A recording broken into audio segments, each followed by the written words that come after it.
ये कुंभ वाणी है। अब आप निखिल कुमार से कुंभ समाचार सुनिए। प्रधानमंत्री नरेंद्र मोदी ने कहा, महाकुंभ में स्वच्छता और सुव्यवस्थित जन प्रबंधन की देश दुनिया में तारीफ हो रही।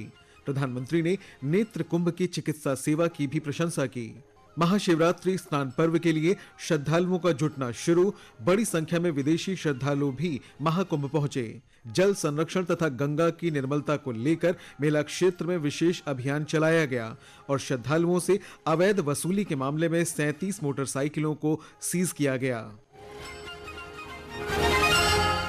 प्रधानमंत्री नरेंद्र मोदी ने कहा है कि महाकुंभ में स्वच्छता और सुव्यवस्थित जन प्रबंधन की देश दुनिया में तारीफ हो रही है। प्रधानमंत्री ने कल मध्य प्रदेश के छतरपुर में Bageshwar Dham medical and science research institute की आधारशिला कार्यक्रम को संबोधित किया।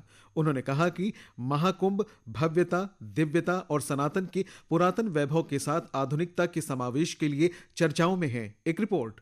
प्रधानमंत्री नरेंद्र मोदी ने कहा कि महाकुंभ में आने वाले प्रत्येक व्यक्ति के मुख से हिंदुस्तान के कोने कोने में स्वच्छता कर्मियों के अथक प्रयासों की प्रशंसा सुनाई दे रही है। उन्होंने कहा कि 24 घंटे जिस सेवा भाव से एकता के महाकुंभ में स्वच्छता के कार्य को संभाल रहे हैं, उसके लिए वे सभी स्वच्छता साथियों को नमन करते हैं। लोग सेवा भाव से लगे हुए जो भी कुंभ में गया है, एकता के दर्शन तो किए ही हैं, लेकिन जिन जिन से मेरा मिलना हुआ है, दो बातें महाकुंभ में गए हुए हर व्यक्ति के मुंह से हिंदुस्तान के कोने कोने में सुनाई देती है। एक, वे जी भर करके स्वच्छता कर्मियों की गुणगान करते हैं। 24 घंटे जिस सेवा भाव से इस एकता के महाकुंभ में स्वच्छता के कार्य को संभाल रहे हैं, मैं आज उन सभी स्वच्छता के साथियों को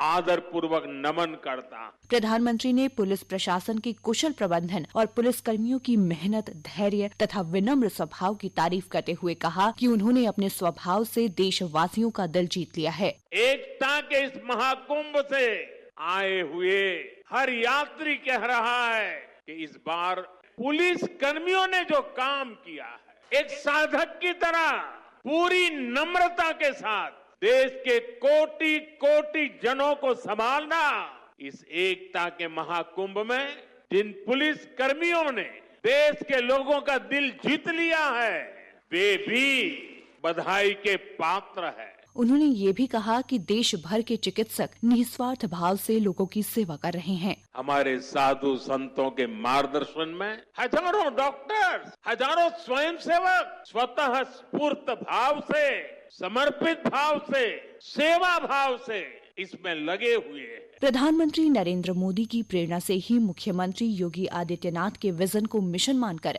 महाकुंभ में स्वच्छता कर्मियों द्वारा 24 घंटे महाकुंभ मेला क्षेत्र को स्वच्छ बनाए रखने के लिए अथक प्रयास निरंतर जारी है। वहीं पुलिस प्रशासन से कुशल जन प्रबंधन की भी देश दुनिया में तारीफ हो रही है। प्रदेश की पुलिस मित्र पुलिस के तौर पर कार्य कर रही है और महाकुंभ में तैनात पुलिसकर्मी स्नानार्थियों तथा श्रद्धालुओं की शंकाओं और समस्याओं का निराकरण करते हुए विनम्र तरीके से जन प्रबंधन की प्रक्रिया को पूर्ण कर रहे हैं। कुंभ वाणी के लिए आकर्षता सिंह।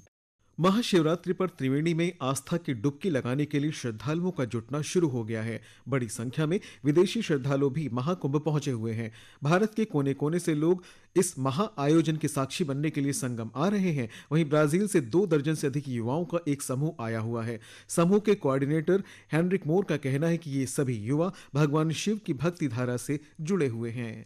महाकुंभ के समापन में अब केवल 3 दिन शेष हैं। पिछले 10 दिन में महाकुंभ में प्रतिदिन 1 करोड़ से अधिक लोगों ने आस्था की डुबकी लगाई है।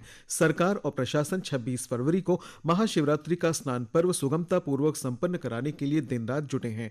कल रात 8 बजे तक 1 करोड़ 32 लाख से अधिक स्नानार्थियों ने संगम में पवित्र स्नान किया। अब तक 62 करोड़ 10 लाख श्रद्धालु आस्था की डुबकी लगा चुके हैं। और जानकारी के लिए हमारे साथ जुड़ चुके हैं हमारे सहयोगी प्रवीण मिश्र। प्रवीण, आप मेला क्षेत्र में हैं तो श्रद्धालुओं में कैसा उत्साह देख रहे हैं और महाशिवरात्रि को लेकर के क्या खास है? जी, अगर हम महाकुंभ श्रद्धालुओं को उत्साह की बात करें कि आज प्रातः काल से श्रद्धालुओं का पूरा हुजूम संगम क्षेत्र की ओर बढ़ रहा है, जिसे 2 दिन महाशिवरात्रि के स्नान का अभी शेष उसको लेकर जो स्नानार्थी बराबर यहाँ पर पहुंच रहे हैं। तो स्नानार्थियों को लेकर यहाँ पे प्रशासन व्यवस्था ने अपनी तैयारी यहाँ पर पूरी कर ली है। महाशिवरात्रि को लेकर के जगह जगह पे जो भी एंट्री पॉइंट है वहाँ पर वरिष्ठ अधिकारियों को जो है लगाया गया है, ताकि जो यातायात है वो सुगम हो सके। साथ ही साथ यहाँ पे चिकित्सा व्यवस्था है, जो मेला क्षेत्र के 336 बेडों का अस्पताल है, उसके अलावा शहर क्षेत्र में 136 ICU बेड को भी रेडी किया गया है। इसके अलावा जो संगम घाट है उसके स्वच्छता को लेकर जो 12 किलोमीटर का जो लंबा घाट है वहाँ पे साफ सफाई भी चाक चौबंद की जा रही है। तो उसके 4x7 जो कर्मचारी है उनको तैनात किया गया है, ताकि जो ये अंतिम स्नान पर्व हो वो सकुशल संपन्न हो। जी धन्यवाद। देश की जानी मानी हस्तियों के उत्साह में भी कोई कमी नहीं है। इसी कड़ी में उत्तराखंड के राज्यपाल सेवानिवृत्त लेफ्टिनेंट जनरल गुरमीत सिंह ने कल संगम में स्नान किया। उन्होंने कहा कि अनुभव को शब्दों में बयान नहीं किया जा सकता। अत्यंत आनंद आया है। ऐसा लगता है कि बहुत सौभाग्य की बात है कि प्रभु ने ये अवसर दिया है, और सचमुच जो देखा है वो एक ओशन ऑफ ह्यूमैनिटी, किस प्रकार से मानवता का इतने बड़ी संख्या के अंदर में 60 करोड़ से ज्यादा जो उन्होंने स्नान किया है। मुझे तो ऐसा लगता है कि इसका जो ऑर्गेनाइजेशन है, लॉजिस्टिक है, कोऑर्डिनेशन है, अपने आप में बहुत ही ऊंचे दर्जे का है। जहां पर भी गया हूं वहां देखा है तो वहां पर एक खुशी, हर्ष और उल्लास था, and it has been organised very well. Uttar Pradesh के खाद्य और रसद तथा नागरिक आपूर्ति राज्य मंत्री सतीश शर्मा, उच्च शिक्षा मंत्री योगेंद्र उपाध्याय और तमिलनाडु भाजपा के प्रदेश अध्यक्ष के अन्नामलाई ने कल त्रिवेणी संगम में आस्था की डुबकी लगाई। कांची कामकोटि पीठाधीश्वर शंकराचार्य विजेंद्र सरस्वती भी प्रयागराज पहुंचे। उन्होंने दक्षिण भारत से आए वैदिक विद्वानों के साथ संगम में स्नान कर मां गंगा की पूजा अर्चना की। जगत गुरु शंकराचार्य भारती तीर्थ महास्वामी ने भी कल संगम में पवित्र स्नान कर अपनी खुशी व्यक्त करते हुए कहा कि महाकुंभ में स्नान करना उनका सपना था और उन्हें यह सौभाग्य प्राप्त हुआ। महाकुंभ में स्थापित डिजिटल खोया पाया केंद्र मेले में बिछड़ने वाले लोगों को अपने परिजनों से मिलाने में महत्वपूर्ण माध्यम बन रहा है। नागपुर से आए एक श्रद्धालु ने बताया कि वो खोया पाया केंद्र के माध्यम से मेले में गुम हुई अपनी मां को ढूंढ पाए। सुबह 7 बजे खो गया था मेरी माँ, और मैं यहाँ था नहीं। मैं नागपुर से यहाँ आ रहा हूँ। खोया पाया केंद्र में बहुत आसानी हुई। उधर सेंटर था एक खोया पाया, वो डायरेक्ट यहाँ भेजा, मैं इधर आया तो बोला उधर जाके देखो अंदर में हो सकता है। महाकुंभ के पावन अवसर पर जहां करोड़ों श्रद्धालु संगम में पुण्य स्नान कर रहे हैं, वहीं एक संस्था ने जल संरक्षण और गंगा की निर्मलता को लेकर विशेष अभियान चलाया है। इस अभियान के तहत मेला क्षेत्र में 1 लाख से अधिक श्रद्धालुओं को जल संचयन के प्रति जागरूक किया गया। संगठन के कार्यकर्ताओं ने महाकुंभ नगरी में पर्चा वितरण, नुक्कड़ नाटक, प्लास्टिक की बोतलें एकत्र करने, प्रभात फेरी निकालने जैसी गतिविधियों तथा छोटे छोटे मंचों पर कार्यक्रम आयोजित कर जल संरक्षण का संदेश भी दिया है। महाकुंभ को 1 महीने से ज्यादा समय से कवर कर रहे ANI के रिपोर्टर ने कुंभवाणी से बातचीत में सरकार की व्यवस्थाओं के बारे में बताया।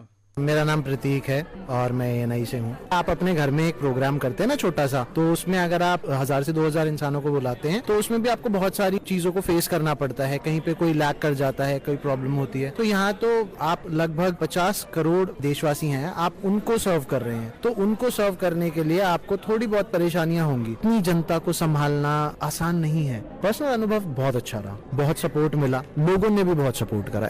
महाकुंभ में आने जाने वाले श्रद्धालुओं की सुरक्षा के मद्देनजर पुलिस आयुक्त अरुण गाबा के निर्देश पर कल सिविल लाइन पुलिस ने 37 मोटरसाइकिलों के खिलाफ कानूनी कार्रवाई करते हुए सीज किया। दोपहिया वाहन यातायात नियमों का उल्लंघन करने के मामले में ये कार्रवाई की गई है। पुलिस उपायुक्त नगर अभिषेक भारती ने बताया कि श्रद्धालुओं से अधिक किराया वसूल कर यातायात नियमों का उल्लंघन करते हुए अवैध प्रकार से सवेरी ढोने वाली गैंग के विरुद्ध ये कार्रवाई हुई है। महाकुंभ में कलाग्राम का सांस्कृतिक मंच श्रद्धालुओं को देश की कला, संस्कृति और आध्यात्म से परिचय करा रहा है और तमाम श्रद्धालु इस अनुभव को अपने जीवन में आत्मसात कर रहे हैं। मौसम की बात करें, महाकुंभ नगर में आज का न्यूनतम तापमान 14 डिग्री सेल्सियस रिकॉर्ड किया गया। अधिकतम तापमान 31 डिग्री सेल्सियस तक जा सकता है और हवाओं की रफ्तार लगभग 3.7 किलोमीटर प्रति घंटे की रहेगी। अंत में मुख्य समाचार एक बार फिर। प्रधानमंत्री नरेंद्र मोदी ने कहा, महाकुंभ में स्वच्छता और सुव्यवस्थित जन प्रबंधन की देश दुनिया में तारीफ हो रही है। प्रधानमंत्री ने नेत्र कुंभ की चिकित्सा सेवा की भी प्रशंसा की। महाशिवरात्रि स्नान पर्व के लिए श्रद्धालुओं का जुटना शुरू। बड़ी संख्या में विदेशी श्रद्धालु भी महाकुंभ पहुंचे। जल संरक्षण और गंगा की निर्मलता को लेकर मेला क्षेत्र में विशेष अभियान चलाया गया और श्रद्धालुओं से अवैध वसूली के मामले में 37 मोटरसाइकिलों को सीज किया गया। कुंभ समाचार का अगला बुलेटिन कुंभवाणी चैनल 103.5 FM पर आप दोपहर 2:30 पर सुन सकते हैं। इसके साथ ही कुंभ समाचार समाप्त हुए। नमस्कार।